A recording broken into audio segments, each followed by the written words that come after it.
Judging by the number of men who had made this journey just for the chance to see her face, Theseus was beginning to think the latter more likely. He almost felt sorry for her. "Isn't this supposed to be a celebration of Helen's birth? She looks miserable," Pyridus said. "If this keeps on, the only competition you'll have for her hand is me."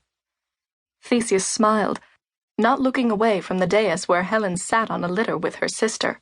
They had strung Helen with so much gold even Apollo might have mistaken her for the sun, and then they had set her out for everyone to see before the gates of the palace walls.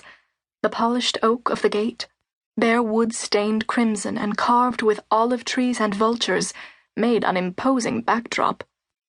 "If she truly is a daughter of Zeus, then she's your half-sister, Pyridus.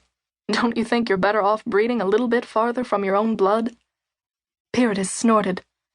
"If we refused to marry our own family, we'd be left only with mortals to choose from." "A fate worse than death, I'm sure," Theseus said. Helen closed her eyes, the polite smile fading from her expression as she turned her face toward the sun.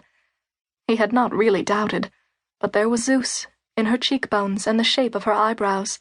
Her father's looks were softened and much more delicate, but there was no mistaking her parentage. She was as beautiful as any goddess.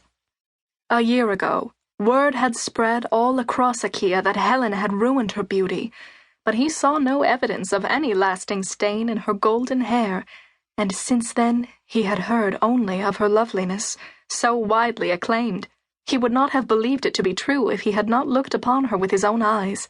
There was not a single well-born man in all of Achaea who would miss this opportunity to see her, even if Tyndareus refused to hear any offers of marriage. Any man, if so moved, could climb the dais, under the watchful eyes of no less than a dozen guards in addition to her brothers, and offer Helen his good wishes for her birthday, along with a gift. A sizable pile of gold trinkets and guest gifts behind Pollux told Theseus at least 4 dozen men had felt so compelled, and the line had only grown since his arrival, snaking most of the way down the main road to the city wall. Palace bakers had begun offering stuffed breads to those unwilling to risk losing their place. Tyndareus couldn't possibly think Helen could speak to all of these men before the evening feast. Even if he had limited the number to only those with a fortune and bloodline to make a suitable husband, there would have been too many. What could Tyndareus be hoping to accomplish? "Pollux looks just like his father," Pyridus said. "All Zeus's children seem to share a certain resemblance," Theseus agreed, "though I've never seen any child of his with hair the color of wheat and honey."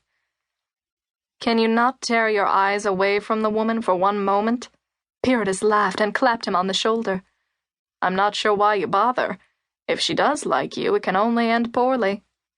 He brushed Pyridus's hand away, not quite able to stop himself from glaring. "You go too far." "Perhaps so."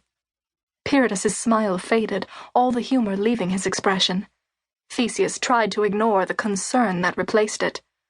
Pyridus had been the one to persuade him that he ought to come to begin with.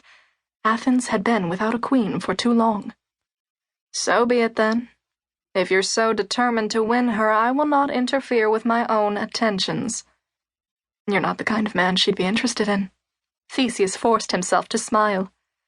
"Nor do I think Tyndareus would trust his kingdom to a king who resorts to thieving cattle from his neighbors for sport." "After hearing so much about your heroic self, you were bound to be tested by your neighbors sooner or later. I simply chose to be first. You're a scoundrel and a pirate, Pyridus, and every king south of Macedon knows it. Tyndareus is unlikely to be an exception." Pyridus chuckled. "But he would trust Sparta to you, when your hands are already full with Athens? If Mycenae threatened this city, you'd have no way to defend it.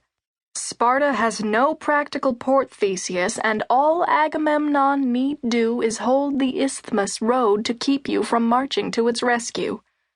Neither one of us would make an ideal match for Helen, regardless of our bloodline." She was laughing with Pollux now, her face alight. His heart caught at the sight, and he swore. Helen was better off with another husband, one the gods favored, but perhaps a favored daughter of Zeus herself. She wouldn't be brought to ruin because of his ill luck.